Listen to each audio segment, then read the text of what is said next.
Hello बच्चों। आज हम स्टार्ट करेंगे चैप्टर इन्वायरमेंटल इशू। जैसे हमने लास्ट लेक्चर में किया था, मैंने आपको जो लास्ट लेक्चर में डिस्कस किया था वो मैंने आपको अबाउट पॉल्यूशन एंड पोल्यूटेंट के बारे में डिस्कस किया था। तो बच्चों जो आज हम डिस्कस करने वाले हैं वो हम डिस्कस करने वाले हैं अबाउट एटमॉस्फेयर। जो बच्चे आज हम डिस्कस करने वाले हैं वो किसके बारे में डिस्कस करने वाले हैं? एटमॉस्फेयर के बारे में। तो बच्चे जब हम बात करेंगे एटमॉस्फेयर किसे कहते हैं या एटमॉस्फेयर क्या है, तो बच्चे जनरल जब हम बात करते हैं एटमॉस्फेयर तो हमारे माइंड में सिर्फ एक ही चीज़ आती है। एटमॉस्फेयर मतलब हमारे सराउंडिंग जो चीज़ें हैं, यानी जैसे हम अर्थ पर रहते हैं तो हमारे अर्थ के चारों तरफ जो चीज़ें हैं वो क्या है? एटमॉस्फेयर। तो बच्चे सेम यही मतलब होता है एटमॉस्फेयर का। तो हम क्या बोलते हैं? गैसेस, या ये भी बोल सकते हैं एटमॉस्फेयर इज द, या atmosphere is the blanket of gases. या तो ये बोल सकते हैं गैसेस सराउंड अस अर्थ, या atmosphere is the blanket of gases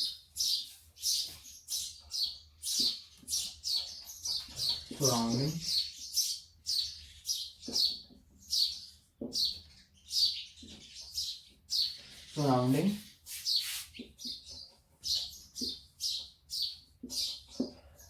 the earth. यानी कि अर्थ के जो चारों तरफ का एक जो एटमॉस्फेयर है वो क्या है? ब्लैंकेट ऑफ गैसेस है, यानी कि उसके अंदर मेनली गैसेज ही हैं।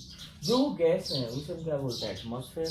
अब बच्चे जो ये है एटमॉस्फेयर, अब बात ये आती है कि वो गैसेज हैं वो ऊपर ही क्यों रुकी हुई है।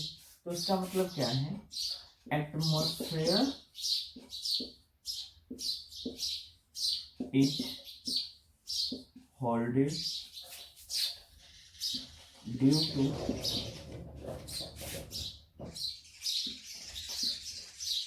या तो हम इसे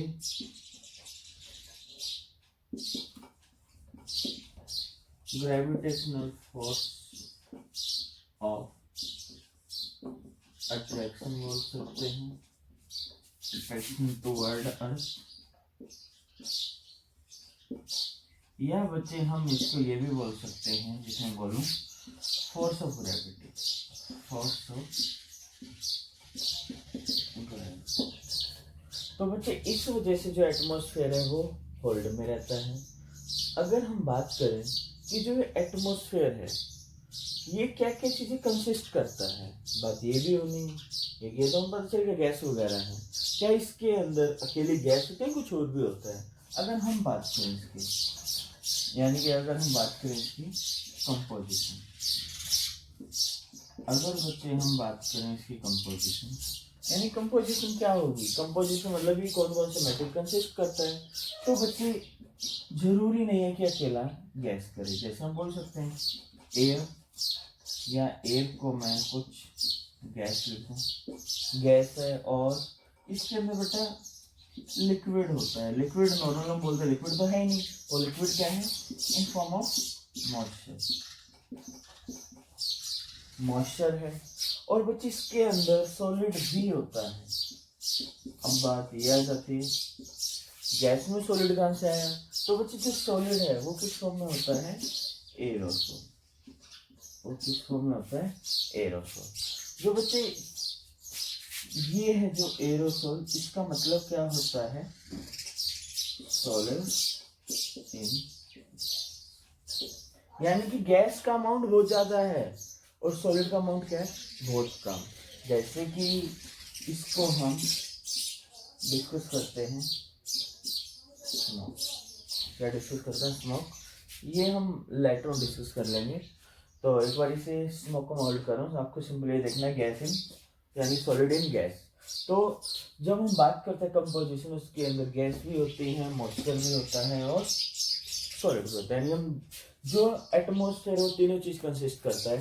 ये है, ये मेनली होती है चारों ज्यादा अमाउंट में, उसके बाद ये और उसके बाद ये। अब इसके बाद हम बात करते हैं जो गैस के इसके अमाउंट है वो कौन कौन सा है, वो हम डिस्कस कर लेते हैं। जैसे अगर बच्चों को यहाँ बात करता हूँ,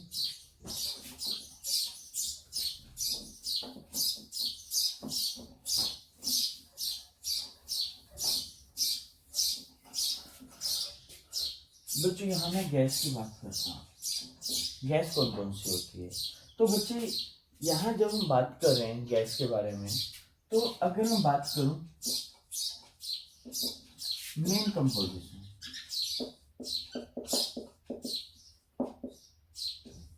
जो मेन कंपोजिशन होती है बच्चों वो होती है N2 की, O2 की एंड ये होते हैं बच्चे सारे से main composition, nitrogen, oxygen and moisture. ये है बच्चे, ये कितना होता है अराउंड 78%, 21%। ये है बच्चे आपकी गैस के बारे में। इसके बाद ये आपके मेन कंपोजिशन जो सबसे ज्यादा है। इसके बाद बच्चे हम बात करें जो इससे कम अमाउंट में हो, यानी कि मेन कंपोजिशन है जिसे हम बोल सकते हैं माइनर कंपोजिशन। जब बच्चे माइनर कंपोजिशन में बात करते हैं तो आता है हमारे पास O3, जिसे हम बोलते हैं ओजोन। ओजोन हो गया एंड कार्बन डाइऑक्साइड। अब बच्चे इसके बाद एक और आता है, वो क्या है? ट्रेसिस।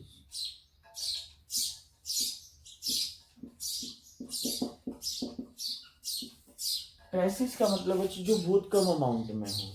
तो बच्चे जो बहुत कम अमाउंट में वो कौन कौन से होते हैं? Like CO, carbon monoxide, CF2Cl2, chlorofluorocarbon. और बच्चे अगर मैं बात करता हूँ हीलियम, नियोन, फ्लोरीन, क्लोरीन,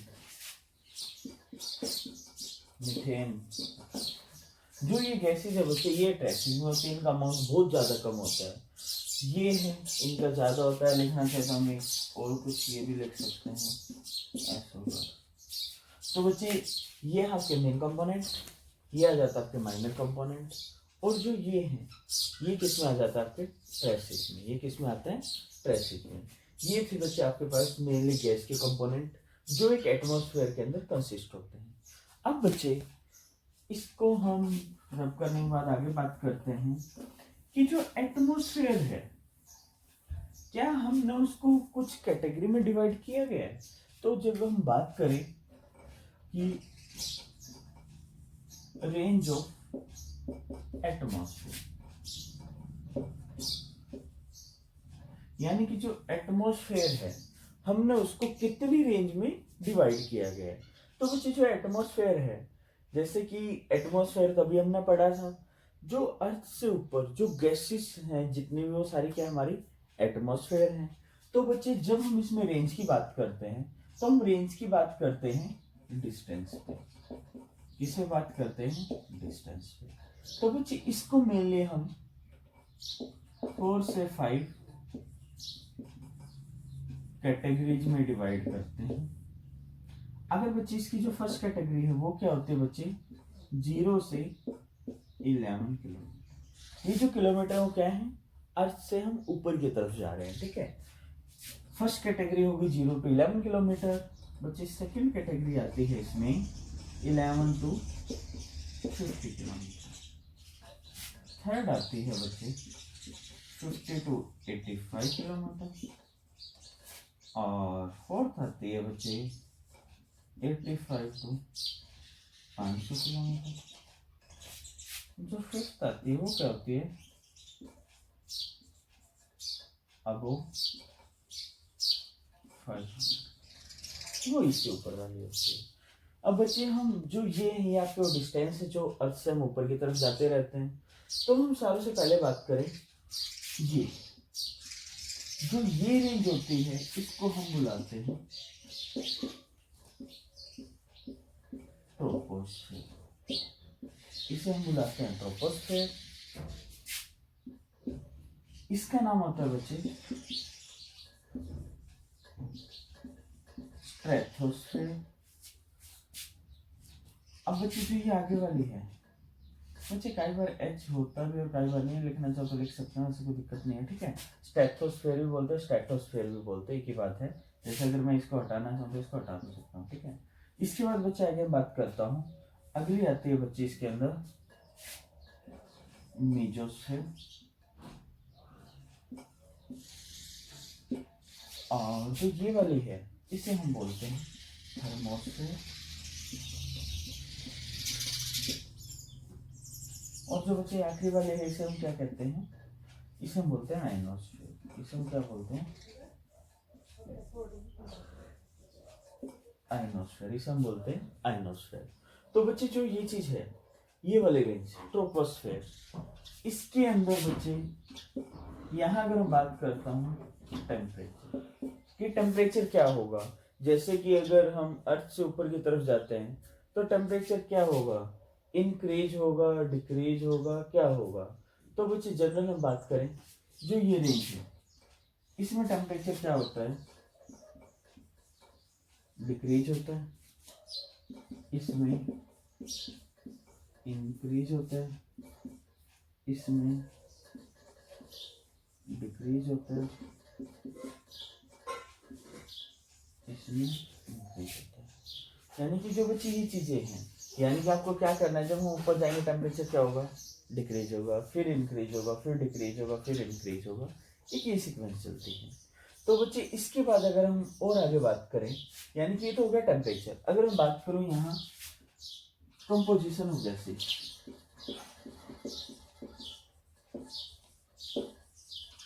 कि जो ये डिफरेंट जो रेंज हमने डिस्कस की है, इनके अंदर कौन कौन सी गैसेज होती हैं।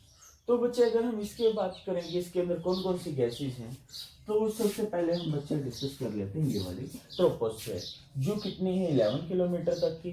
जो ट्रोपोस्फेयर है यानी कि जो हमारे अर्थ के चारों तरफ जो मेनली गैस है वो कौन सी होती है, N2 O2, यही है सबसे ज्यादा। यहाँ हम लेना चाहे तो CO2 भी लिख सकते हैं, ये माइनर अमाउंट में है। अब बच्चे इसके बाद हम थोड़ा और आगे बात करते हैं। इससे जब हम ऊपर जाएं तो जो फिर आ जाते हैं स्ट्रेटोस्फेयर। ये क्या है, यानी कि इसका डिस्टेंस 11 to 50 किलोमीटर। इसमें बच्चे क्या होता है, N2 होती है, O2 भी होती है, और O3 भी आती है। कौन सी आती है, O3 भी। O3 का मतलब क्या बच्चे, ओजोन। यानी कि जो ओजोन है वो आपको स्ट्रेटोस्फेयर में मिलती है, यानी कि जो ये है O3 मतलब ओजोन। जो आपकी ओजोन लेयर है बच्चे, वो ओजोन लेयर ये होती है स्ट्रेटोस्फेयर। ऐसे अगर मैं बात करूं, जैसे हम पढ़ते हैं जैसे कि ओजोन लेयर डिप्लीशन को समथिंग, जो ये टॉपिक है आपका ओजोन लेयर डिप्लीशन, वो किसके अंदर आता है, स्ट्रेटोस्फेयर पोल्यूशन के अंदर। कि स्ट्रेटोस्फेयर पोल्यूशन क्या है और क्या चीजें हैं। और बच्चे इसके बाद हम आगे चलें, आपको ये सिंपल ये याद रखना है, नॉर्मल आपकी गैसेज हैं। इसके बाद इसमें एक ओजोन एक्सट्राइड होती है। अब बच्चे यहाँ चले, अब बच्चे मेसोस्फेयर में क्या हुआ, इसके ऊपर चले गए तो गैस की जो इंटेंसिटी मतलब जो डेंसिटी वो थोड़ी कम हो जाती है क्योंकि ज्यादा डिस्टेंस होगा। तो बच्चे इसमें कौन सी आती है जनरली, इसमें N2 होती है, O2 होती है, O2 पॉजिटिव भी होती है। अब बच्चे इसके बाद चले थर्मोस्फेयर। थर्मोस्फेयर आइडिया लग रहा है टेम्परेचर से रिलेटेड है, यानी टेम्परेचर बहुत ज़्यादा होगा। टेम्परेचर ज़्यादा होगा तो क्या होगा बच्चे, ये नाइट्रोजन है, नाइट्रोजन के भी क्या हो जाते हैं, इसके भी कुछ आयन बन जाते हैं। ये बन जाएगा O2 पॉजिटिव हो जाता है, O पॉजिटिव हो जाता है, O2 भी हो जाता है। अब बच्चे अब चलते हैं आयनोस्फेयर। तो बच्चे आयनोस्फेयर में क्या होगा, मैक्सिमम आयंस बने होते हैं, यानी कि यहाँ आपको क्या मिलेगा, NO2 पॉजिटिव या NO पॉजिटिव, आगे O2 पॉजिटिव, O पॉजिटिव और इलेक्ट्रॉन मिलेंगे। ये रेंज रहती है बच्चे आपकी सारे की सारी एटमॉस्फेयर की, जो हम डिस्टेंस से बात करते हैं। जैसे बच्चे एक चीज़ और याद रखना, जैसे कि अगर हम किसी को कॉल करते हैं, कॉल करने के बाद जैसे कि कुछ टाइम के बाद मिलता है तो जो उसकी रेंज रहती है वो आयनोस्फेयर तक जाती है, फिर रिवर्ट बैक होकर आती है। ये बच्चे आपका फर्दर एटमॉस्फेयर। इसके बाद जो नेक्स्ट टॉपिक है उसमें हम थोड़ा डिस्कस करेंगे अबाउट एयर पोल्यूशन। तो बच्चे आपको ये अच्छे से रिवाइज करना है और एग्जाम में आपके जो किलोमीटर की रेंज है इन पे आपके कुछ नेम के बारे में डिस्कस कर लेते हैं, ठीक है।